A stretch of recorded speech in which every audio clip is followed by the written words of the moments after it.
Hi guys!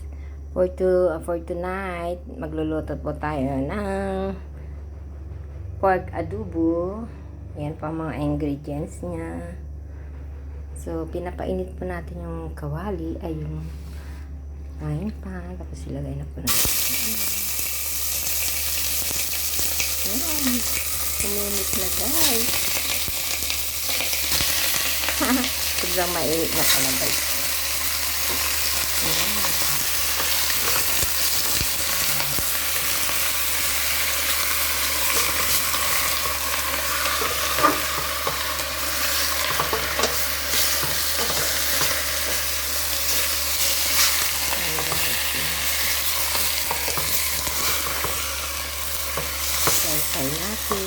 Fry po natin.